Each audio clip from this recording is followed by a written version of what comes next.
Sud Matin. Bonjour, Sud Matin, seconde édition. Hassan Tchouna sur la mise en onde. Édition que nous démarrons avec les impacts du Covid-19 sur le secteur éducatif, situation scolaire et universitaire. La question évoquée hier au cours du Conseil des ministres. Le chef de l'État demande au ministère concerné d'élaborer une feuille de route pour la poursuite des enseignements avec un agenda des évaluations, examens et concours dans le public tout comme dans le privé. Il appelle à des concertations urgentes avec les partenaires sociaux sur l'impact global du Covid-19 sur le secteur éducatif. La COSYDEP se prononce. Chermo est le coordonnateur de la COSYDEP. Il est interrogé par des radios. Oui, nous voudrions saluer la directive du président de la République invitant les ministres en charge de l'éducation de développer rapidement des consultations inclusives avec tous les partenaires sociaux. En effet, nous considérons que face à la rupture brutale des apprentissages qui complique le dénouement de l'année, mais aussi surpris par ce virus qui a fini par bouleverser les plans et programmes, notre pays, le Sénégal, devra faire preuve d'intelligence pratique. Et ça, il faudra le faire en toute solidarité, en prenant en compte toutes les contributions et toutes les réflexions. Pour ce faire, nous pensons qu'il faut déjà avoir un dispositif de réflexion autour du post-Covid-19 à travers la sécurisation des écoles. Mais ensuite et surtout, évaluer le premier moment de fermeture des écoles en analysant objectivement les limites des diverses initiatives et offres d'accompagnement de la continuité pédagogique en développant une plateforme numérique collaborative et inclusive en vue de recueillir toute contribution des Sénégalais d'ici et d'ailleurs, des enseignants actifs à la retraite pour construire un plan de contingence pertinent. Ça, si nous le faisons, nous devrions évidemment arriver à avoir un dispositif qui nous permette d'avoir une réponse appropriée, une réponse pertinente de l'éducation face évidemment à ce Covid-là. Et donc nous invitons évidemment à ce que ces consultations-là puissent nous permettre d'aller de l'avant. Aller de l'avant pour nous signifie évidemment de considérer que tout le monde devrait faire preuve d'humilité et d'ouverture et aussi d'une forte solidarité. C'est ça qui devrait nous amener évidemment à trouver les solutions qui nous permettent d'engager l'année, de terminer l'année et d'organiser les évaluations de la manière la plus appropriée. Chermo, le coordonnateur de la COSYDEP, qui réagit ainsi aux directives du chef de l'État qui a demandé au ministère concerné d'élaborer une feuille de route pour la poursuite des enseignements avec un agenda des évaluations, examens et concours dans le public tout comme dans le privé. La question a été évoquée hier au cours du Conseil des ministres. Le chef de l'État a également demandé au ministre du Développement communautaire en rapport avec les ministres concernés.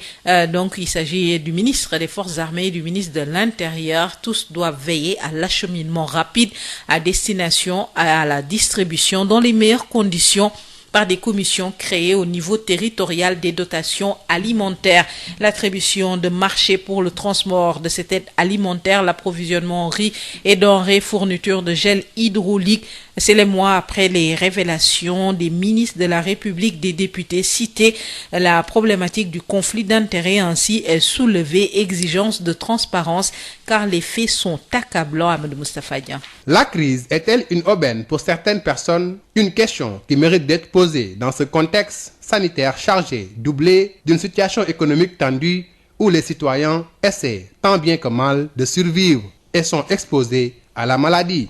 Chacun se bat pour casser la chaîne de transmission et l'impact de la crise se fait sentir à tout point de vue. Ici, le drame social est à craindre. À l'issue de l'état d'urgence et du couvre-feu qui a installé un semi-confinement, l'État a décidé d'octroyer des aides alimentaires aux populations démunies avec l'élan humanitaire qui renforce le fonds Force Covid-19. Alors, comment comprendre que des Sénégalais, qui plus est des ministres de la République et autres députés, profitent de leur station pour capter et s'accaparer de marchés de produits d'intérêt commun? Le fait est gravissime, le conflit d'intérêts patent. Le conflit d'intérêts désignant toute situation d'interférence entre un intérêt public et des intérêts publics ou privés qui de nature à influencer ou même à paraître influencer l'exercice indépendant, impartial et objectif d'une fonction. Le degré d'interférence est manifeste ici, surtout s'agissant de ministres de la République et autres députés. Allez savoir quels leviers ont été actionnés. Où est la morale et l'éthique dans tout cela? Notre pays en est arrivé là. Les responsabilités doivent être situées. Devoir de transparence, puisqu'aujourd'hui, l'opinion doit être clairement édifiée sur ces faits, car la crise ne doit en aucun cas être une aubaine pour certaines personnes. Amadou Moustapha Dian, la société civile sénégalaise réclame la mise en place urgente du comité de pilotage chargé de la gestion et de la supervision du fonds Force Covid-19. Plusieurs organisations ont signé une déclaration commune demandant au président Macky Sall d'installer, comme annoncé, ce comité afin de veiller à la transparence dans l'utilisation des fonds. Valdiodio Ndiaye est membre de ce collectif des organisations de la société civile. On l'écoute. Absolument. Si on met en place ce comité-là, ça va regrouper toutes les sensibilités politiques présentes à l'Assemblée nationale. Ça va regrouper également la société civile avec toutes les compétences. Et nous savons tous que, par exemple, nous sommes dans une phase où aujourd'hui nous n'avons pas le temps de développer des stratégies ou quoi que ce soit. Le focus doit être essentiellement comment faire pour faire face à ce Covid-19, comment faire pour aider les Sénégalais à faire face à cette situation-là. Je pense que donc, sous ce rapport-là, toutes les forces vives de la nation, comme le président de la République en avait appelé, doivent se réunir autour du président de la République et combattre ensemble. Et je pense que toute fausse note doit être mise de côté. Et ce qui est en train de se passer, c'est une fausse note. C'est une fausse note et il faudrait vraiment l'extirper et le mettre de côté et mettre un dispositif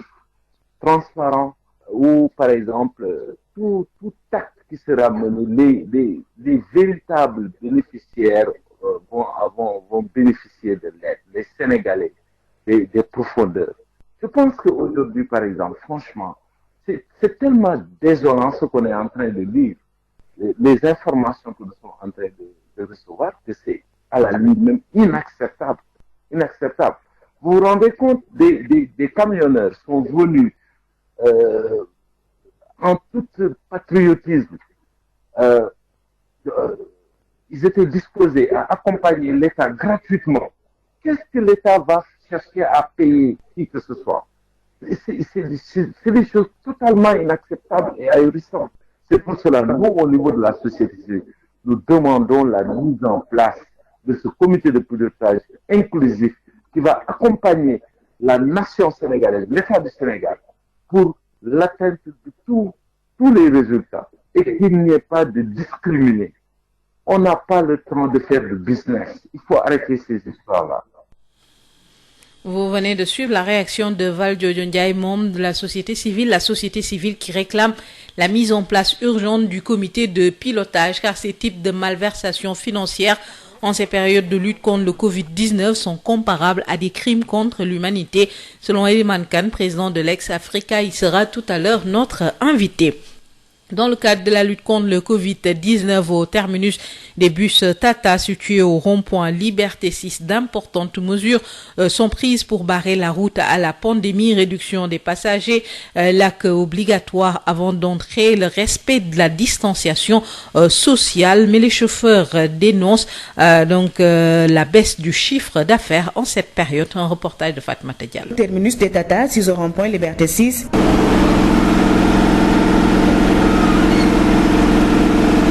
Ici, de fortes mesures sont prises pour barrer la route au coronavirus. Si l'on se fie au chauffeur Pablo, le nombre de places est même limité. Seules 14 personnes ont le droit de voyager dans les bus. Il continue en disant que cette mesure a beaucoup impacté sur leur chiffre d'affaires et leurs clients fustigent cette mesure car beaucoup d'entre eux sont laissés dans les arrêts à cause du nombre de passagers réduit. sonn nan transporteurs yi ñoom tam sonn nan dañoo waxu rek mais yëg nañ bu baax parce que oto bu daan xëy di am ay 100 nangam mille léegi mënoo am sax 50 000 yu mat Mamadou Seydi, contrôleur de bus Tata, confirme que toutes les mesures sont prises en ce qui concerne le nombre de passagers. Nous respectons les dispositifs que nous a donné l'État. Nous respectons tous les dispositifs. Il n'y a pas de personne debout. Chaque personne est assise. Trouvé à l'arrêt de bus, Pabiram Sam est un usager. Pour sa part, l'État doit revoir l'heure du couvre-feu parce que certains concitoyens ont du mal à trouver un moyen de transport pour rentrer chez eux. Très difficile par rapport aux usagers. Avec les mesures, disons, du couvre-feu et cumulé avec la réduction du nombre de personnes à transporter, c'est très très difficile pour les usagers. Parce que les bus descendent vers 16h, les clients eux-mêmes descendent à 16h ou après 16h, ils n'ont pas de moyen de transport. Donc c'est très très très difficile. On revoit l'heure de début du couvre-feu, peut-être 22h,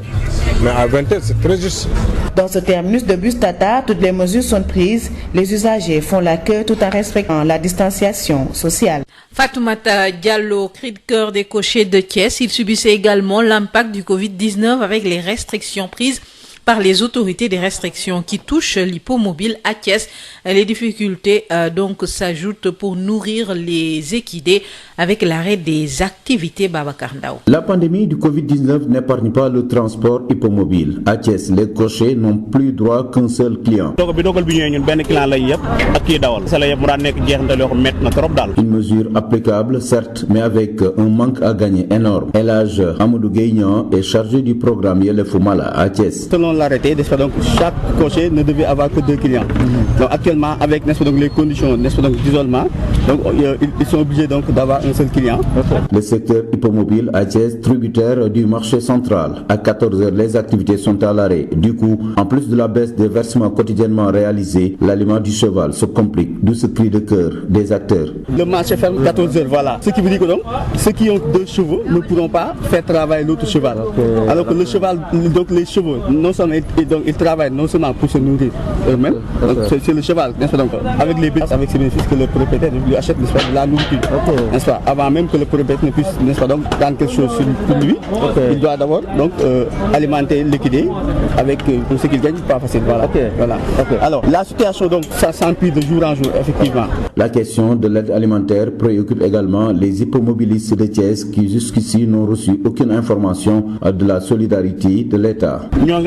État tamit limbal yi nga xamanteni mo ngi koy joxe ñun doomi Thiès rawat na ñun borom wuti yi ci nekk ndax ñun ay sénégalais lañ bokku ci dëkk bi juddoo ci dëkk bi màgg ci dëkk bi yaroo ci dëkk bi ñun dañoo am part tay nak dañuy dégg état fu nekk ñoo ngi dégg tailleur ñoo ngi dégg taximan ñoo ngi dégg côté mais limbal ci borom wuti yi ñun déggaguñu ko. Babacar Ndaw, Thiès Sud FM. À Kolda, l'unité mobile décentralisée de dépistage du coronavirus a bouclé une semaine de fonctionnement pour les 5 régions du Sud-Est. 61 cas suspects analysés, un seul est revenu positif. Les professionnels de la santé alertent et exhortent à plus de vigilance. Moustapha Dian est le chargé de la communication du centre hospitalier régional de Kolda. Il répond à Moussa Trabi. La région de Kolda abrite le centre de dépistage qui polarise les régions du Sud-Est, vu sa position géographique, mais aussi grâce au leadership du médecin-chef de région, mais du gouverneur de région par rapport au comité régional de gestion des épidémies. Depuis son installation, on a reçu 61 cas suspects prélevés par différentes régions qui ont envoyé. Et sur ces prélèvements, un est sorti positif pour une région voisine dont le résultat a été communiqué à cette région. Le prélèvement se fait par des professionnels de la santé en cas d'un cas suspect. Donc ils font le prélèvement, ils l'acheminent à Kolda. Les tests sont faits en 3 heures de temps. Le résultat est sorti et on le communique au téléphone aux responsables de la santé de la région concernée. Et puis l'information sera acheminée jusqu'au niveau local. Ça se fait depuis le 9 passé et ça a amoindri de façon considérable les distances qu'on devrait parcourir pour aller jusqu'à Dakar et aussi ça a amoindri le temps d'avoir les résultats. C'était 24 heures maintenant, en moins de 10 heures de temps, on peut acheminer les tests à Kolda et avoir des résultats. Par rapport à cette gestion, la semaine passée, on a reçu une mission du CUS et de l'Institut Pasteur de Dakar qui était venu installer cette unité mobile de dépistage en capacitant les gens de Kolda et aussi avec l'appui des ressources humaines venant du niveau national. Mais aussi l'OMS, avant le 2 avril, on était dans une situation où on n'avait pas de cas, mais aujourd'hui on a des cas. Et c'est une situation qu'il faut prendre au sérieux. Au fur et à mesure qu'il n'y a pas d'alerte, il faut qu'on aille à la recherche des cas dans les communautés. Et c'est le rôle de cette unité mobile. Réaction recueillie par Moussa Dramé. La police a mis la main sur plus de 7 kg de hashish à Saly, Portudal. 5 individus ont été arrêtés. Une saisine qui entre dans le cadre de l'opération de lutte contre la drogue. Correspondance Babacar Sow. Lutte contre le trafic de drogue dans la Petite Côte à Hambourg, après la saisie récente de 4 kg de chanvre indien par l'occultiste du commissariat urbain de Saly Portudal, inauguré il y a seulement un mois, les hommes du commissaire Moch viennent de mettre la main sur 7,625 kg de hashish d'une valeur marchande de 20 millions CFA. Tout est parti, selon nos sources, d'une information relatant un vaste trafic de stupéfiants qui a conduit à l'arrestation de 5 individus. La Petite Côte, une plaque tournante de la drogue, un carrefour et une clientèle très propice qui ne manque pas avec la présence des étrangers. Pour rappel, il y a seulement 2 mois, une importante quantité de chanvre indien évaluée à 1 tonne 150 kg a été saisie par la police à la plage de Tripano, lieu de débarquement de la plupart des trafiquants de drogue. Des actions combinées entre la police de Mbour et la gendarmerie de Malicounda ont aussi récemment abouti à la saisie dans la nuit du 1er au 2 avril, à la saisie d'une demi-tonne de chanvre indien malgré la veille sur le coronavirus. Babacar Sow depuis Mbour pour Sud FM. Et puis retenez que Cheikh Mouhidine Samba Diallo, guide religieux de Sagne Bambara dans la commune de Dia, s'est éteint à l'âge de 63 ans hier. Une nouvelle récemment accueilli par des milliers de fidèles. Il sera inhumé ce vendredi à Sahaï, lieu où il organisait ses ziyaras annuels. Il est 7h46 dans nos studios. Sud Matin, l'invité du jour. Notre invité ce matin, il s'agit de Eliman Kane. Eliman Kane est le président de l'ex-Africa. Il appelle à la mise en place du comité de pilotage pour le fonds Force Covid-19, invite à rectifier conformément à la loi. Ces faits, les faits liés aux malversations financières en cette période de lutte contre le Covid-19. Eliman Kane, président de l'ex-Africa, notre invité, il répond à Amadou Moustapha Dian. Eliman Kane, bonjour. Bonjour. Vous êtes le président de l'ex-Africa. La gestion et la transparence du fonds Force Covid-19, nous en parlons avec les révélations concernant l'attribution, l'approvisionnement ou le transport des denrées alimentaires. Alors, qu'est-ce que ces informations-là vous inspirent? Oui, tout ce qui se passe et qui est relayé depuis quelques jours dans la presse, avec même des réactions des responsables dont le ministre lui-même en charge de cette affaire, confirme tout simplement des soupçons que nous autres avions, car décision a été prise d'avoir une gestion exceptionnelle donc de cette épidémie du coronavirus qui concentrerait les pouvoirs et qui également ferait des exceptions même au code des marchés publics. Parce que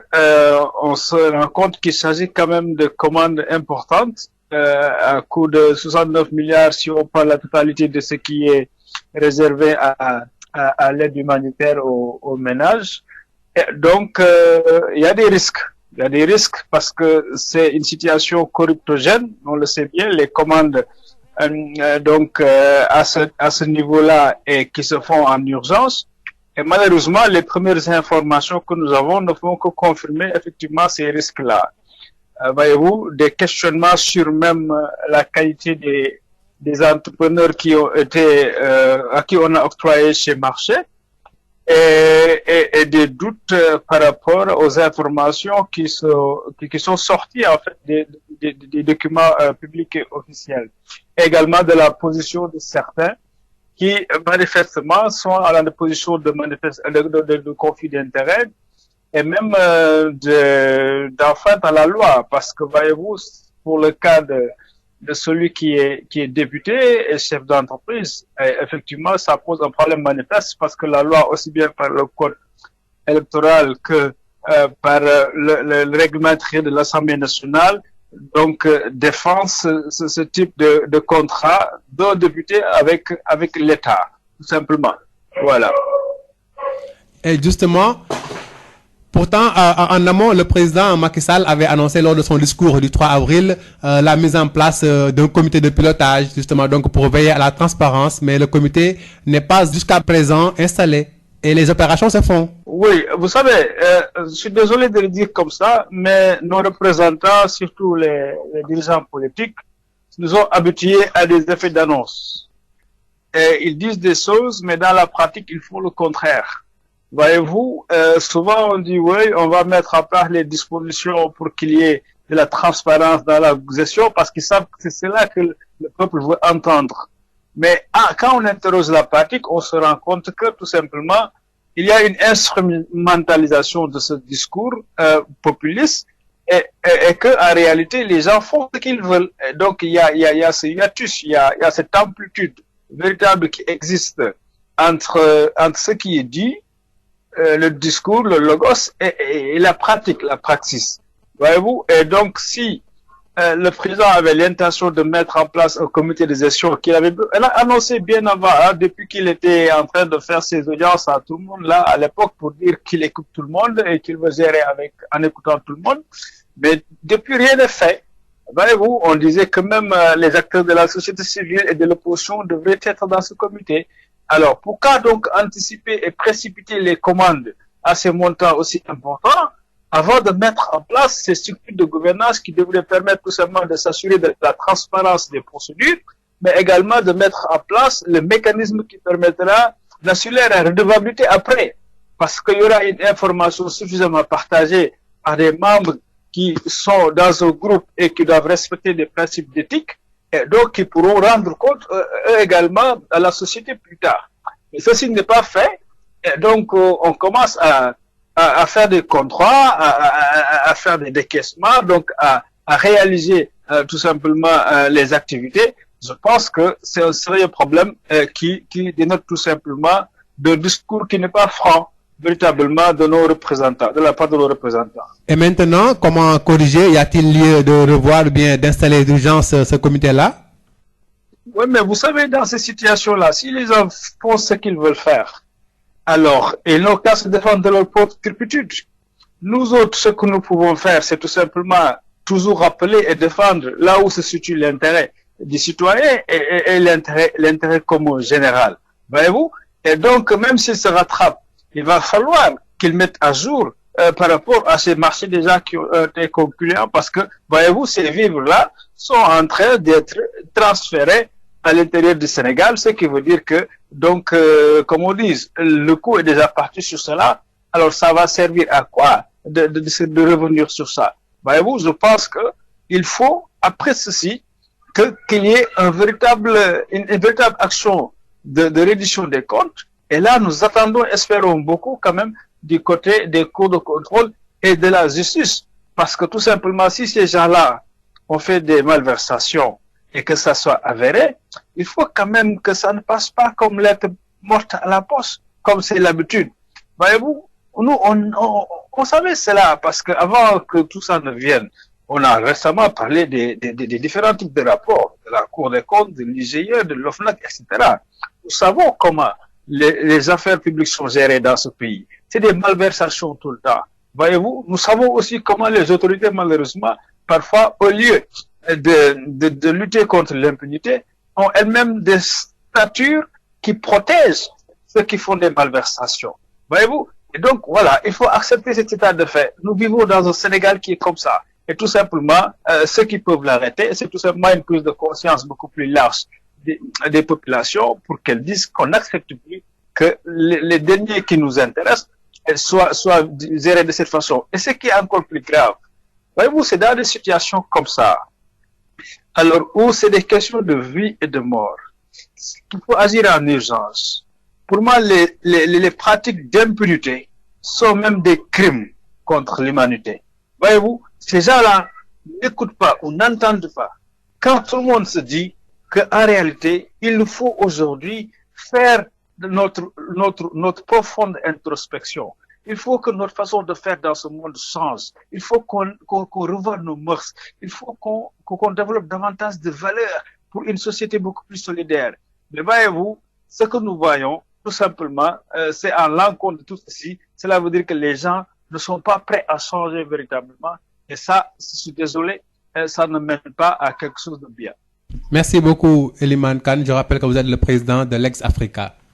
Je vous en prie, c'est moi qui vous remercie. Eliman Kane qui répondait aux questions de Amadou Moustapha Dian. Place à notre rubrique Sud Nutrition, c'est avec Ndeye Khady Diop. Bonjour à tous et bienvenue. Chronique numéro 169, réponse aux questions des auditeurs. Docteur Binchar Seck, bonjour. Bonjour Ndeye Khady. Docteur, aujourd'hui vous répondez aux questions des auditeurs. Tout à fait, j'ai choisi 4 questions parmi celles qui me sont posées sur la page Facebook Sud Nutrition et je voudrais faire profiter des réponses à tous nos auditeurs. Alors nous commençons par la question de Aïcha. Alors je voudrais dire que sur les 4 questions, les 3 sont sur l'alimentation et le coronavirus qui était le sujet des 3 dernières chroniques et la dernière est une question intéressante, on reviendra dessus. Alors Aïcha nous dit, docteur, vous avez dit que dans le contexte de l'épidémie de coronavirus, qu'il faut éplucher les fruits comme la pomme avant de les manger. Qu'en est-il si on a lavé le fruit avec de l'eau javélisée? Alors la réponse à Aïcha, c'est qu'en principe, oui, le fruit qui a été lavé avec de l'eau javélisée est désinfecté et pourrait être mangé avec la peau. Et j'ajoute que tout ça à condition quand même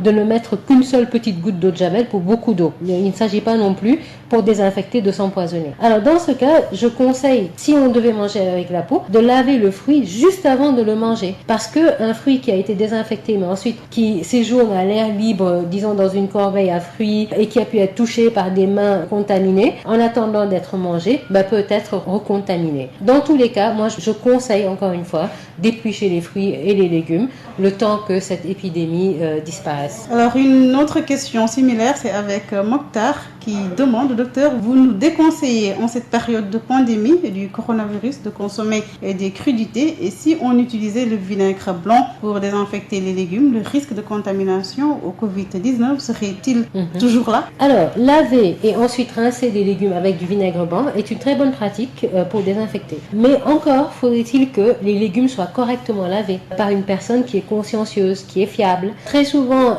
les hommes au Sénégal ne rentrent pas dans la cuisine. Ils doivent faire confiance à leur épouse fait peut-être confiance à la cuisinière. Et finalement, est-ce qu'on est bien sûr que les légumes sont bien lavés correctement, sont bien désinfectés correctement? Eh bien, s'il est absolument confiant de ça, eh bien, il peut toujours, Mokhtar, se risquer à en manger. Sinon, il y a aussi la question du fait qu'on lave les légumes peut-être correctement, mais entre le moment où on les a lavés, ils sont bien désinfectés, et le moment où ils sont mangés, ou peut-être qu'ils sont passés par des mains, peut-être qu'ils ont été mal conservés, etc., il peut y avoir une recontamination. C'est un peu la réponse que j'avais faite à Aïcha. Et donc, ce que je conseille, c'est que pour cette période-ci, faisons cuire tous nos aliments, y compris les légumes, que ce soit les légumes, les viandes, le poisson, etc. Il faut éviter de manger cru. Alors, nous sommes avec Doudou. Docteur, est-ce que le coronavirus survit à la mastication? Alors, c'est une question qui m'a fait un peu sourire, mais je pense que c'est important d'y répondre parce que je suis sûre que beaucoup d'autres personnes se posent la question. Alors, absolument oui, le virus survit à la mastication. La mastication, donc le fait de mâcher les aliments dans la bouche avec les dents, la mastication sert à réduire les gros morceaux de nourriture en petits morceaux pour la digestion. Ce virus-là, le coronavirus, comme tous les virus, est une toute petite molécule qui est invisible à l'œil nu et donc qu'on ne peut pas mâcher ou écraser. Et aussi, il faut rajouter que le virus, de toute façon, ne pénètre pas dans notre corps que par la nourriture ou par la bouche. Il peut pénétrer par d'autres voies, comme les yeux, par le nez, etc. Donc la mastication ne peut absolument pas détruire le virus. Alors nous terminons par Baye Aliou. Est-ce que le fait de boire après chaque repas une tasse de thé a des conséquences sur la santé? Alors j'ai choisi la question de Baye Aliou. Déjà ça nous permet de nous éloigner un petit peu du coronavirus dont on parle tout le temps maintenant. C'est aussi une question intéressante parce que d'habitude on me pose la question autrement. Enfin on me demande l'inverse. C'est-à-dire qu'on me demande quels sont les bénéfices d'un thé chaud après les repas. Et en général ma réponse est pas grand-chose. Ça ne fait pas maigrir, ça ne fait pas fondre les graisses. Mais là Baye Aliou nous demande est-ce que ça peut avoir des conséquences finalement négatives pour la santé? Eh bien il n'y a aucune conséquence nocive, négative pour la santé, surtout si le thé n'est pas sucré. Alors lui, il ne parlait pas du thé Ataya sénégalais, il parlait du thé qu'on infuse, du thé en sachet. Et donc, si l'on prend après chaque repas sans sucre, on considère que c'est de l'eau. Et le fait que ce soit un liquide chaud, ça peut accélérer la vidange de l'estomac. Donc, ça peut effectivement faciliter la digestion. Donc, finalement, c'est même bénéfique. Ça ne peut pas être mauvais pour la santé. Page Facebook? La page Facebook, c'est Sud Nutrition. Nous vous invitons à venir nous poser vos questions. Et comme l'ont fait Aïcha Mokhtar Doudou et Bayalou, et aussi suggérer de nouveaux thèmes. En ce moment, on nous suggère pas mal de thèmes, et puis je pense que les gens ont un petit peu plus de temps, il se passe un petit peu moins de choses dans leur vie, et donc ils y réfléchissent un peu plus, donc c'est très bien, c'est très enrichissant, et on reviendra sur ces thèmes-là. Et puis sachez que toutes nos chroniques passées sont postées sur la page Sud Nutrition. Merci à Val d'Afrique et merci à vous, Dr Bintou Cheikh Seck. Merci Ndeye Khady. Sud Matin. Maodo Faye. jërë ngeen jëf mbokk yi ci ànd ngeen ànd ak nun ci wàllu njàng mi ak Covid 19 bi ak kàddu yi nga xam ne njiit réew mi jot na ko wax ci wàllu conseil des ministres bi xool itam nu ñuy mën a def daal itam ba saafara daal di rot itam ci wàllu njàngale mi donte it fi ñu toll nii am na loolu daal bëgg nañu wut feuille de route boo xam ne bi ca la ñuy mën a jaar ba loolee nekk lu jàppandal waa COSYDEP ne daal loolu tam bu ñu ko defee lu am solo lay doon seet itam mbir yooyu la Cheikh Mbaw ci micro Khady Diop. waaw dañu bëggoon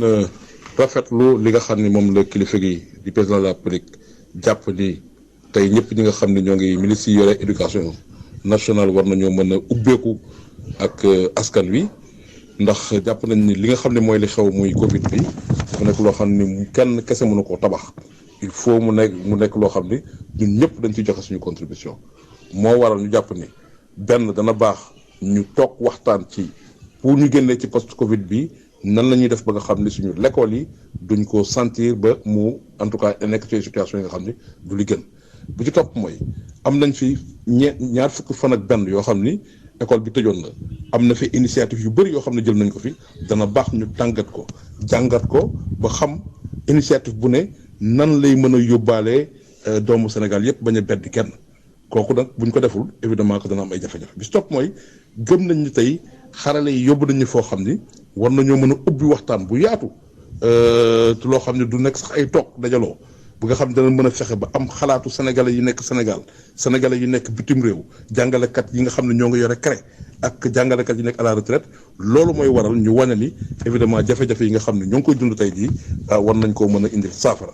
loolu nag bu ñu ko defee danañu yóbbu ci ñu mën a xalaatandoo nan la ñuy def ba nga xam ne suñuy doomu Sénégal du ñu ñàkk loolu ci mbir Covid bi nga xam ne moom mooy li am te loolu pour jëfee ko nag amul benn secret. pour ñun yoon bi ak bunt bi mooy fexe ba dajale waxtaan yi ubbi waxtaan yi jël xalaatu ñëpp gis jafe-jafe yi war a mën a am di ensuite góorgóorlu ba nga xam ni du ñu am benn xale bu ñu beddi loolu bu ñu ko defee rek saafara si ñun gëm nañ ñu mën nañ ko trouver. li aju tamit ci wàllu marché yi nga xam ne tam dañ koy joxe fii nu toll ni jëm ci wàllu dund bi ñuy séddale tey mbir mi ne coow li na kur fii nu toll ni ci wàllu ceeb yeeg yu demee noonu am na ñoo xam ne ñii ndeketewul dañ ci profité ngir daal def jëf joo xam ne ji ju xaw a ay noxam lay doon jàngatu Moustapha Dieng. ndaxam jafe-jafe yi ñenn ñi jànkonteel dafa nekk xéewal ci ñenn ñi laaj boobu la war nañ ko samp ginnaaw bu ñu seetloo ne jamono ji nga xam ne askan wi ma ngay xeex ngir daan coronavirus. ku nekk di def sa këmtalaay kattan ngir mucc ci bile jàngoro ci noonu am sax ñoo xam ne jàngoro mi ngi leen di lor ba sax ñu ciy faatu askan wépp xàcceendoo dóorandoo ngir jëlee fi ni mu gën a gaawee bile mbas jamono jooja jafe-jafe yi gën a tar ndax kat fu mu nekk nii ak couvre-feu bi yëngu-yëngu yi tagga tembe poos yi gën di fëq dund gi gën di jafe loolu sax tax ba njiitu réew mi daal di fi taxawal lu ñu naan force fond Covid 19 def ci koppar gu am solo moom ak yeneen i baay defal yàlla ngir daal mun a wàllu askan wi ci noonu nga di si jënd ay dund ngir mun koo jox way néew di doole yi waaw jamono jooju nag ñu gis ay nit yu nekk ci nguur gi ci ay banxaas yu kawe mel nii ñu ci xëccoo ngir jot ci koppar goo xam ne yelloo woo ko te tubaab di ko dippee conflit d'intérêt lu mel fés ba ne fàng ci kanamu nit ñi ñenn ñi sax di xalaat ne loolu le mun naa nasaxal wala mu gàkkal yéene bu lenn ci bàyyi defal yàlla yi am ngir dimbali askan wi bi la xeetu conflit d'intérêt doon loo xam ne lu ñu dàq la te ŋàññi ko ci lépp lu jëm ci wàllu doxalin bu ñu tënkoo ci li nga xam ne mooy xeex ger ci àdduna boon ngal kàpp lu ni mel war a tax ñuy laaj ndaxam war nañu ubbi suñuy gët di seetaan ñi ñu jiite wala bokk ñu amee ay ndomb tànk yu kawe war a yërëm askan wi taxaw seen wet wëlbatiku di leen lor aka akimoo koppar goo xam ne ci askan wi loru la gën a yellee lu ni mel war nañ koo laaj ginnaaw bi ñu jotee ci ay xibaar ne ay kilifa yu mel ni ay ministre de la république ak it ay député ñu ngi dugal seeni loxo ngir jot ci ay koppar yoo xam ne ay la yéwén war ñu cee jot ba sax war koo mën a yóotu fii réew mi tollu tey war nañu laaj ana njub ak dëggu dëggal bañ ñu taqal sa der ci lenn li ak lu ci mënti am daal lu defu waxu lu ay di jàmbat kon boog fu mu nekk nii laaj na ñu daal di leeral mbir yooyu lee ba mu leer naññ ci boppu askan wi létt ko mbaa firi ko ci li ñuy laam-laamee ndaxam dëgg laam déet ndax kat ay la yéwén ku saraxatul gumba war koo bàyyeeg yalwaanam. ci loolu sax waa société civile bi ne dañoo war a samp ab commission mbootaay goo xam ne gi ñoom ñooy dox ci diggante bi war a xoolaat nemmeeku bu baax a baax lépp loo xam ne li aju na ci wàllu cëddale mi ndax itam mbir yi def njorteef na ne loolu bu nu ko defee mooy tax nag yëf yi ak leer war cee mën a am wal jooje Njaay am lu mu ci jotoortal ñu déglu ko. Sénégal yëpp couche yëpp segment yëpp waxtaan ak ñoom ensuite discours yi mu def yëpp tout le monde s'est retrouvé si biir discours am na sax ñu doon wax ne si pour la première fois ce sont ses meilleures sorties mais léegi ñu dem ba phase opérationnelle bi commencé di gis ay mbir yu bizarre yoo xam ne xel mënu ko nangu c'est inacceptable parce que fu mu nekk nii combat bi ñuy mëne mara d'Italie tey Covid bi bu jëlee yenn proportion Sénégal ñëpp xam ne kenn du Sénégal du ko mun dégg président jël na une décision majeure il a le soutien du peuple sénégalais c'est la nation sénégalaise aujourd'hui ñoo mobilisé autour de lui ngir yàlla dañu jaarale mbir yi yoon clarifier les choses de manière objective ay affaire yu taaba tax yëngal yooyu ñuy def je n'accuse personne mais am na man li mooy gis par exemple des associations de transporteurs yuy expliquer que ñoom dañuy ñëwoon di offrir seen service gratuitement ñu teg leen fële di dugg ci ay business yoo xam ne ay tuurkatu mbalit mais franchement dafa am yoo xam ne day jeexal sa xol c'est désespérant pour une nation parce que am na vraiment ay approches yoo xam ne mënoon nañ ko jël président il est dans la bonne dynamique aujourd'hui il est extrêmement important vraiment ñu continuer ci dynamique boobu de manière inclusive ñëpp dugal ci seen loxo combattre ensemble pour faire face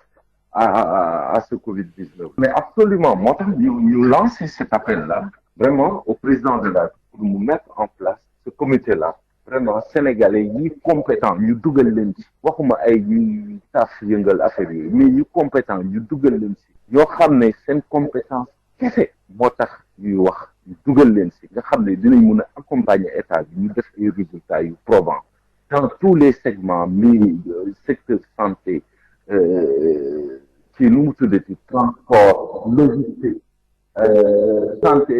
comment on le dit encore yeneen segments yi par exemple société civile etc les spécialistes en suivi budgétaire ñoo jëpp ñu ñëw taxaw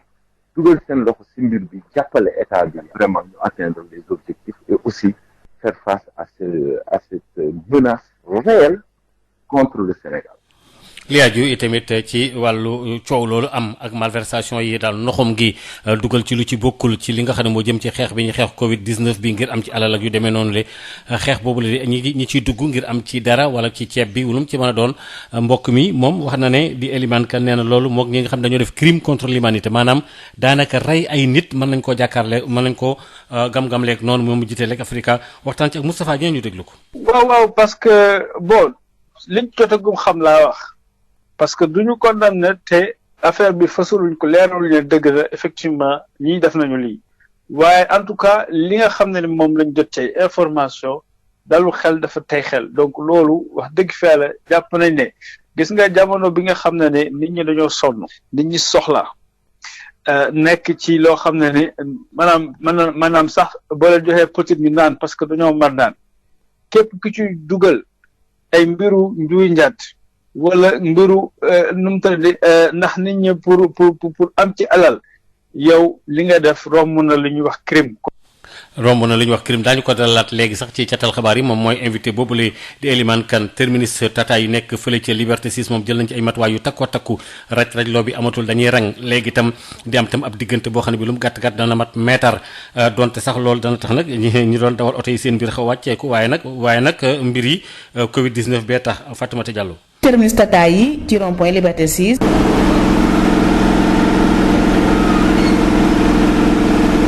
fii nag jël nañ fi ay dogal ngir xeex li nga xam ne moo di jàngoroy coronavirus bu ñu sukkandikoo nag ci ki nga xam ne moo di chauffeur Pape Lo moom nag mi nga xam ne jamono ji nombre de place yi dañ koo yemale ndaxte fukk ak ñeenti nit dong ñoo war a jël bus bi. terminus garage bi moom 57 moom ñëpp a ko respecté nombre de place yi quoi. mu ngi wéyal nag di wax ne dogal gi nag am na nag ay njeexital ci seen wàllum koom-koom ndaxte li ëpp ci seen ay clients dañ leen di bàyyi ci arrêt yi. ñaay instant bi jamono jii nii dañoo sonn nan trop ci arrêt yi sonn nan transporteurs yi ñoom tam sonn nan dañoo waxu rek mais yëg nañ ko bu baax parce que oto bu daan xëy di am ay 100 nangam mille léegi mënoo am sax 50 000 yu mat kooku xam nga. Mamadou Seydi di ab contrôleur bus Tata moom tam mi ngi firndeel ne jël nañ bépp matukaay ngir wàññi lim bi ci biir kaar yi. waaw respecté nañ nombre bi kay parce que client bu nekk mu ngi toog place am client bu nekk ak baam la ñuy. ñu fekk ko nag ci arrêt bus bi Pape Biram Samb moom ab client la mi nga xam ne nag nguur gi dafa xoolaat waxtu bi couvre-feu bi war a tàmbali ndaxte li ëpp ci askan wi bu ñuy ñibbi dañuy am problème ngir am oto bu leen yóbbu ca fa ñu jëm. à 16h transport bi arrêté na donc 16h transport bi arrêté na nit ñi wàcc 16h dañu am oto donc boo ko boolee couvre-feu bi à 20h dafay métti donc suñu mënoon revoir heure couvre-feu bi yéegal ko ba 22h mu tane boobaa peut-être kaar yi dañuy wàcc peut-être ay 18h ou plus mais daal métti. fii nag ci Liberté 6 ci terminus Tata yi jël nañ fi nag ay dogal ngir xeex jàngoroy Covid-19 bi ndaxte bu ñu xoolee askan bi sax même bu ñuy dugg ci bus yi dañuy rang waaye tekki tamit dañuy respecté ku nekk sa digganteeg sa moroom. le cok Fatmata Diallo cocher yi nekk fële ca Thiès nga xam ñoom ñoo yore wàllu fas yi daal ñoom it am nañ jafe-jafe lool ci Covid 19 bi ñu ko tàmbalee xeex ba léegi seen i mbir yu bëree ñu yore fas yi foofu dafa daal di wàññeeku ñi doon watiir yeeg ak lu mu ca mën a doon ndax sareet ndax itam marché itam dañ koy teel a tëj Babacar Ndaw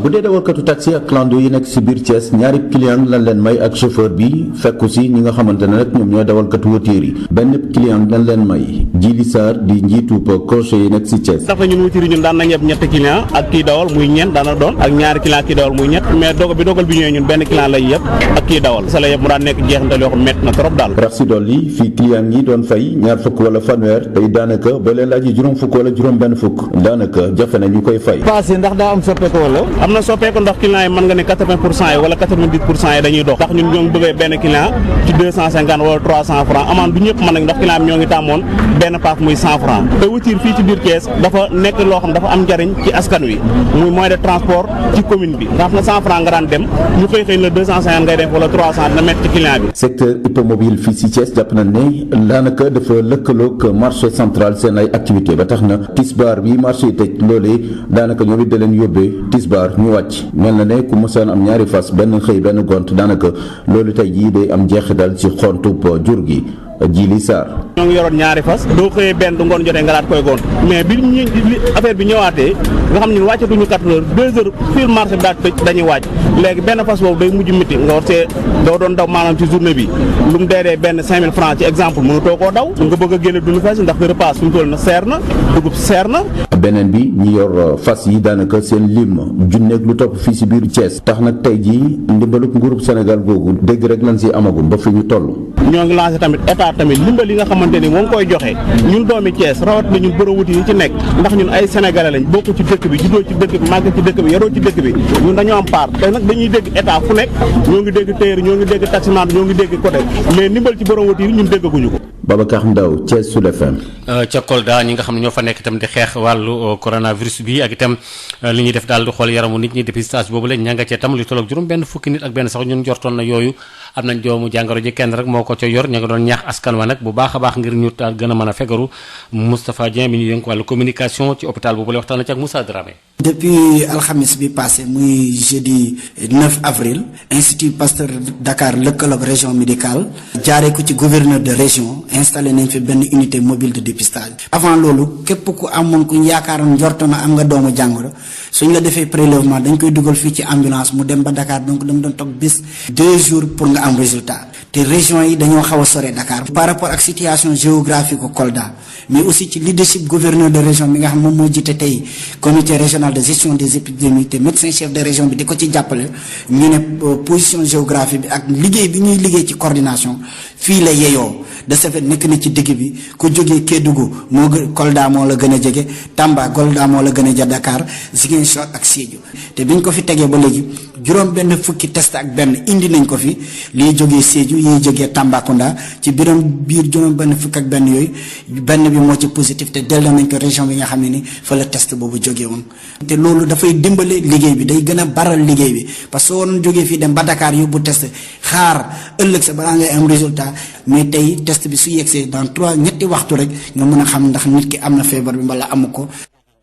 ñi nga xam ne tam ñooy xeex lépp loo xam ne aju na ci ñi nga xam ne dañuy jëfandikoo wàllu ñollu am na lu ñu ci jàpp lu tolloog juróom-ñaari kilogramme ci xeetu yambaay yooyu xam ne juróomi nit yoo xam ne teg nañ leen loxo itam fële ca Mbuur ca booli Saly Babacar Sow. xeex bu ñuy xeex ñoll ci diwaanu Mbuur ginnaaw bu nga xamee ni yàggul benn yoon commissariat urbain bu nekk ci Saly Portudal ba nga xamee ni bu ñu ko ubbee def na weer teg lu toll ci 4 kilogramme ci yamba ñooñu commissaire Mbodj daal dinañ defuk njàmbaar ndaxte bi la yoon lu toll ci juróom-ñaari kilogramme yu tegu slëf ci achise suñ koy xayma si suñu koppar toll na ci 20 millions la ñu daal dee teg loxo du xibaar bu nga xamee ni mi ngi rotee ci loo xam ne li am na ñu nekk ci gox bi jamono ji nga xamee ni coronavirus mi ngi ni kur ci diwaanu Mbuur di jaay yamba suñu nemmee ko ni fii ci diwaanu Mbuur nekk na bërëb bu nga xamee ni bëri na fi lool jaaykatu ñool yi ndaxte sele bi yoon la rawatina ñi koy soxla dañu bëri lool ak doomi bitim réew yi fi nekk ñuy fàttali ñaari weer dong lu toll ci 1 tonne ak 1 kilo ak juróom fukk ci yamba lañu daal dee tegoon loxo ci plage yu Tripano béréb bu nga xamee ni ne mekko nañu jaaykatu ñool yi fa la ñuy wàccee yamba ji ñuy fàttali itam ci lëkkale police bu Mbuur ak gendarmerie bu Malicounda ci guddik 1 fan jàpp 2 fan ci weeru avril lu toll ci genn wàllu tonu yamba tegoon nañu ko loxo Babacar Sow dañ ca jokko kiin fii ci Mbuur pour Sud FM. kii di Cheikh Mouhidine Samba Diallo nga xam ne kilifa diine la woon gënu xamoon ci wàllu waxtaan yu am solo ci wàllu diine moom ca fële ca Sagne Bambara ca boori Saloum dafa xam ne dafa faatu ci juróom-benn fukkeelu atam ak ñett ci la wujjee boromam mu nekk nag loo xam ne lii lu tiis la ci taalibe yi ak askan wi daañu ko denc ci àjjuma ji fële ca saaxaay bi nga xam ne fa la daan amale ziaram Mamadou Camara. tiis moom moo dal umma islamique bi rawatina ñi nga xam ne ñoom ñooy kilifa diine yi nekk ci Sénégal yépp ndax génnub àddina mooy Cheikh Mouhidine Samba Diallo doonoon kilifa diine ci Sagne Bambara ci commune Dieu ci région bu Kaolack Cheikh Mouhidine Samba Diallo moom wàcc na liggéey ci guddik talaata jàpp àllarba boori 4 heures du matin ca këram ñu fas yéene ko jébbal boromam ajjuma bi ca fa ñuy wax Abdou Khadir Jeylaani mu jege lool Sagne Bambara diggante commune Thiombi ak bu Sibassor. Mamadou Badiane la di taalibe Cheikh Mouhidine Alpha Samba Diallo. Cheikh Mouhidine perte la pour umma islamique mais perte la pour monde entier ni mu doon dugal ci taalibe yi ñu gëm seen bopp gëm yàlla gëm yonent bi daan na tàggoo nag ñun ñoo déggut xëy na fu mu doon wax daf ñu doon xiirtal ci loolu saa bu doon woote woon dina fàttali nit ñi bés bi ñu nangu dogal bi mu bëgg ñu lool fu ñu gisoon daf ñu daan wax samay soppe bu mucc ayib. ci li ñu jëlee ci xibaar ci njabootam moom kat nee na ñëw waajaloon na boppam ba pare ndax waxoon na ne saa su génnee àddina nañ ko denc fi nga xam ne moom mooy Sixaay muy barab boo xam ne bi at bu jot foofu la doon amal ziar taalibe yu bari di ko wuyu si moom Cheikh Mouhidine Samba Diallo bu muy génn àddina tolloon na ci juróom-benn fukki at ak ñett ñuy fàttali ne Cheikh Mouhidine Samba Diallo moom doonoon na xalif généralu Sagne Bambara depuis 1999 moom nag mi ngi wuutu woon ci xilaafa bi kii di Cheikh Ama Diallo Cheikh Mouhidine Samba Diallo Massina la bàyyi ko woon ci Mali ñëw nag Sagne Bambara muy dëkk boo xam ne bi sanc nañ ko boori 1960 muy barabu diine boo xam ne bi mi ngi nekk ci route nationale numéro 1 bi diggante Kabatoki ak Sibassor Kaolack Mamadou Camara Sud FM. Sud FM ganu bés bi. di Eliman Kane bi jiite Legs Africa doon waxtaan ak Ndeye Khady Diop ci lépp loo xam ne aju na wala bokk doon waxtaan ak suñu nattango bi nga xamee ne moom moo di Amadou Moustapha Dieng doon waxtaan ak moom ci lépp loo xam ne aju na ci li nga xam ne rek moo jëm ci wàllu Covid 19 bi waaye itam ñi nga xam ne tamit dañuy koy xeex maanaam Covid 19 bi waaye ci biir xeex bi na am ci ñoo xam ne dañ ciy profité ngir rek di ci def ay nuxum te loolu jaaduwul ñu déglu ko. Eliman Kane maa ngi lay nuyu. maa ngi lay fay Mouhamadou Moustapha. yow yaay jiite Legs Africa fu mu nekk nii tey ñuy waxtaanee lépp jëm ci wàllu approvisionnement aide alimentaire beeg transport beeg coow bi ci juddu fu mu nekk nii ñuy wax sax am na xeetu maanaam conflit d'intérêt bu ci am ba sax yéen ngeen di nekk ci wàllu leeral ak it gunge askan wi ki ñu mën a xam koppar yi ñuy jëfandikoo seen i tur fu muy jaar yow noo gisee ak noo déggee mbir yi ci xew yëpp. waaw li fi xew lu ñu naqaru la wax dëgg fa la parce que jamono bi ñu toll soxlawuñu woon wax ji jëm ci wàllu ay luubal ak ay dem naxasaayal wala def naka sudul noonu ci li nga xam ne mooy alal boo xam ne askan wi yëpp dañoo d'accord ne dañ ko war a jël jëmale ko ci ñi gën a néew doole ñi gën a soxla ñu jàppale leen ci jamono bi ñu toll nga xam ne ni feebar bi nga xam ne ni bàyyiwul kenn ñun ñëpp la menacé alors mooy lu ñu jaaxal ci biir loolu ñu soxla gën a jàppante ñu soxla gën a jokkalante xol yi gën a andi ngir ñu mën a ko xeex parce que ginnaaw lépp lu médecin yi docteur yi di wax yàlla moom day jàppale lu askan woo xam dañoo ànd waaye loolu nag waru ñi nga xam ne moo ñi ñu jiite waruñu di jël loolu di ci profito di def naka su dul noonu ñun xamoon nañu avant lii di xew que ni nga xam ne ni moom la ñuy saytoo mbiru alalu askan wi jaarul yoon ci lu ëpp gis nañ fi rapport yi fi passé yu bare mais wax feebar bi ñëwee nit ñi jàpp nañ ne kat jamono toll nañ foo xam ne war nañ dellu ci yàlla kat war nañu xoolaat suñu jikko war nañu xoolaat suñu jëf yu ñaaw yi fi nekk parce que yenn yi bu am dafa fekk ne yàlla dafa sabab mu am ci doomi adama te yàlla suñu borom tamit wax na nag ne wax dëgg fi yàlla ñun bu ñu demee ba dëgër bopp ba dër kiis dina am lu mu wàcce suñu kaw musal defal ñu def muy musiba wala mu jëlee ñu fi ñun ñëpp indi fi ñeneen teg donc loolu nag mu lañ tax ñu jàppoon ne lépp li nga xam ne dañu ko doxal jëmale ko ci wàllu li nga xam ne mooy feebar bi fi nekk ak nit ñi commencé sonn parce que dañu wax nit ñi dañ toog seen i kër économie bi koom-koom bi commencé naxasaay dañ jàppoon ne loolu lu am solo la lu ñu war a def waaye bu ñu gisee ne tey ci ni ñuy doxalee mbir mi boo jëlee wàllu ceeb beeg ak leneen que ni am na loo xam ne daf ci tey xel mu bari ba même autorité yi ñuy wax ñoom seen i tontu yi tamit du tontu yoo xam ne ni yenu na maanaa am na loi yoo xam ne ba léegi dañ fi nekk parce que boo jëlee assemblée nationale ki nga xam ne dañuy wax ne député la ba pare entreprise am ñu jox ko marché loolu dañ ko war a leer parce que assemblée nationale même code électoral bi dafa tere loolu assemblée nationale règlement intérieur tamit dafa tere ne ki nekk député warul mun a jëflante ci wàllu ay contrat ak état wala ay collectivité locale wala yu mel noonu donc loolu lu yéeme la ak aussi ñi nga xam ne ñu leen jox marché ceeb bi donc ñoo xam ne xam nga loolu dinañ ci wax tuuti parce que boo waxee ceeb Sénégal man dama ci am lu ma si naqari ñëpp danañ xalaat ku mel ni xam nañ ñi fi jaay ceeb ku mel ni Bocar Samba Dièye Moustapha Tall et cetera mais boo jëlee rek Bocar Samba Dièye moom xam nga dem na fi ba am problème yu bëree bëri ak ay banque ba sax lu mu amoon ci alal yëpp ñu daal lu koy nangu mais man occasion mi ngi woon nii koo xam ne dafa yàggoon di xettali état bi mu ko soxlawaan ay jamono mais nga jël booy def loolu comme mun ngaa def gré à gré nga jël jox ko marché ngir moom régler wala ay problème parce que kooku entrepreneur la boo xam ne yàgg na fi jàppale Sénégal fekk ñu am ay problème nekk ci ay guuta donc yooyu sax daan nañ ko nangu parce que xam nañ ko ne loolu moo mës a nekk liggéey waaye léegi ñu gis na ñoo xam ne ni loolu mosul lekk seen liggéey en tout cas ñiy liggéey ci ceeb bi xamuñu leen ñu leen di jox ay marché nga gis kayit yi tamit mu am ay yoo xam ne dafa doy waar parce que boo gisee ñaari entreprise bi jox leen marché yi te ñoom ñu bokk benn adresse donc yooyu day yoo xam ne yàgg nañ ko gis ci rapport yi que ni ñuy def njublang souvent day utiliser yu mel noonu parce que tout simplement alors donc ci biir parax gaaw dañuy def ay erreur yu mel noonu donc loolu mooy lu ñuy naqarlu nga xam ne ne mu ngi ci am loolu wax dëgg fa yàlla war nañ ko xoolaat bu baax. léegi nag ci sa gis-gis yow nu ñu war a def pour mën a ligganti wala boo ko jubbanti li nga xam ne moo ci des loo gisee daal wala ko doxalee. waaw xam nga président bi muy woote dafa waxoon ne lii bu ñu koy def biñ ko joxee maanaam doole lépp mu def lu ko neex dafay teg kuréel goo xam ne ni daf ciy boole ñu bëri ñoo xam ne bokkuñu ci nguur gi muy maanaam société civile bi ak sax ay wàllu opposition waaye ñu gis ne loolu ba léegi dara nekku si ñu gis ne loolu tamit lu doy waar la maanaam suñu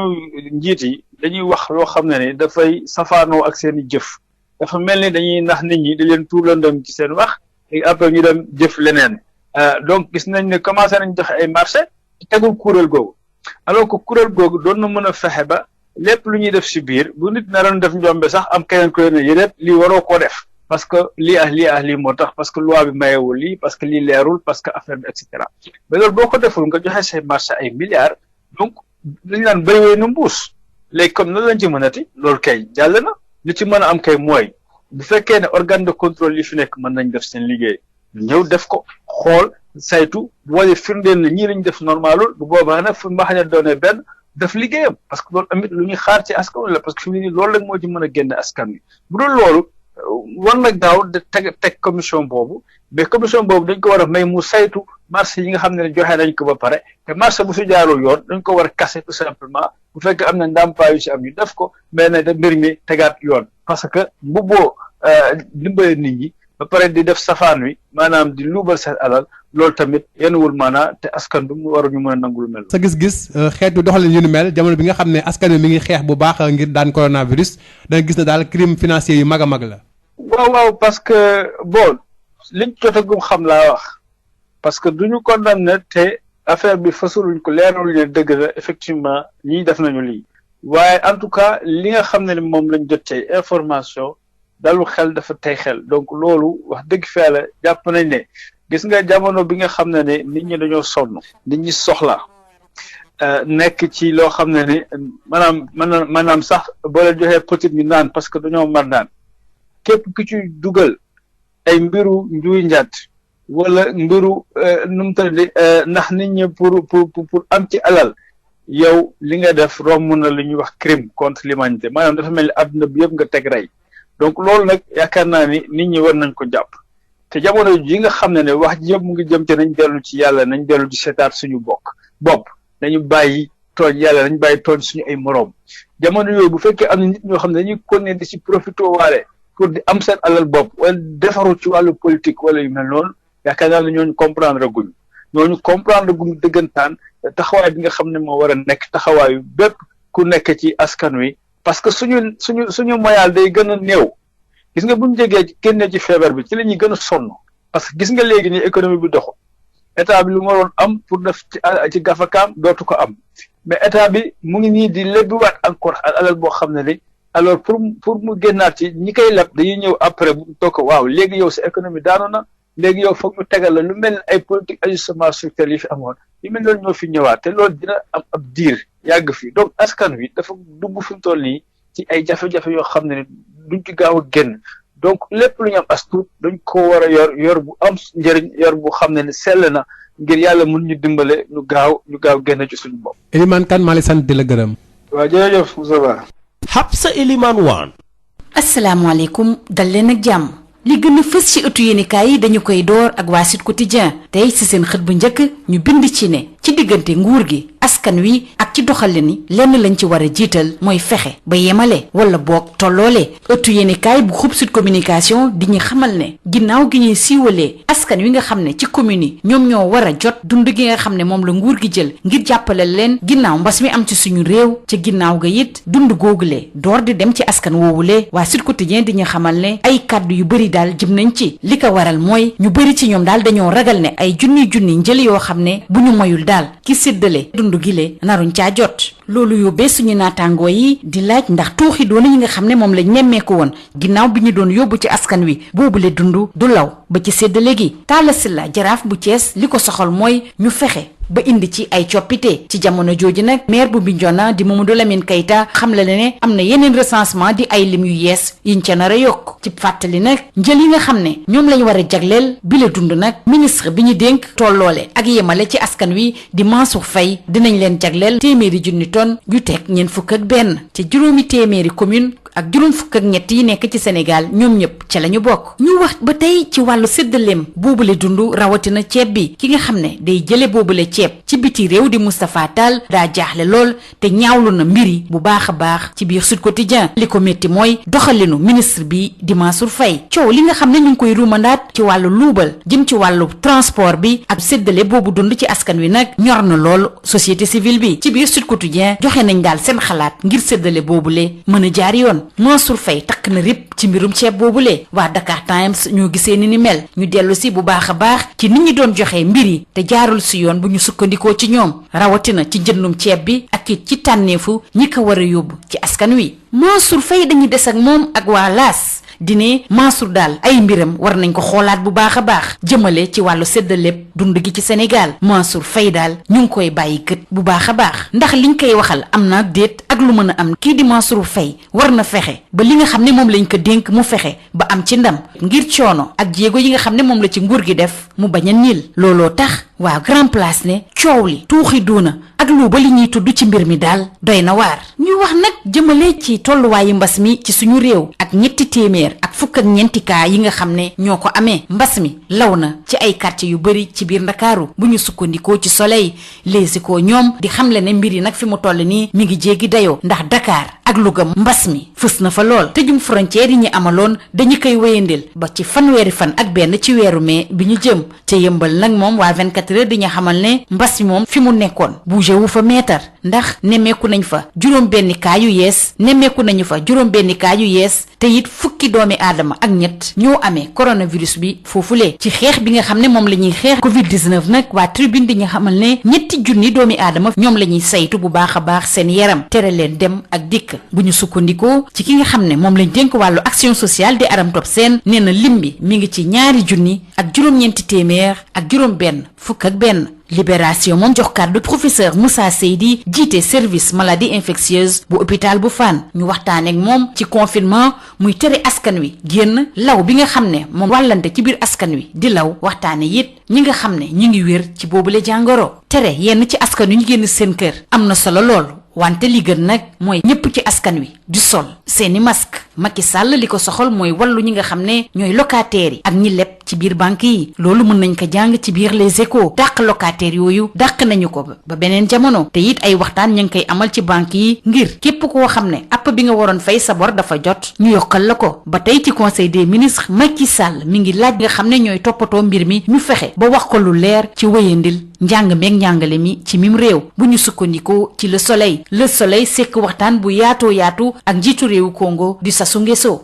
Sassou Nguesso dénk waa Soleil ne li mu nemmeeku daal juróom benn fukki at ginnaaw indépendance réewu l'Afrique nag lenn soppeekuwul ci diggante l'Afrique ak dëkku l'Europe yi ñu wax ba tey ci mbas mi ak jeexital bi nga xam ne moom la am ci dundu ni artistes yi dara doxul stade tey ji nag ki leen soxal mooy Omar Gueye Sène fa sonn lool balaa Fadiga kenn dootul fàtte jaloore yi Omar Gueye Sène ci atum 86 ca Caire ñu jeexale kook sunu lomb ci diggante Balla Gaye 2 Modou Lo ak Eumeu Sène techniciens yi nag ñoom tànn nañu Balla Gaye 2 nee nañu moo ko yor maam lees ne Balla Gaye 2 bi daal moo gën a xarañ ci génération mbay ñing ne du moromu gaay yi ñu jeexale kook rëg-rëg bi yëkkati yile kàddu maa dàq bëre ci làmb ji lii moo gënoon a fës ci ëttu yéenekaay yi ñu xëyandool ñu yendoog jàmm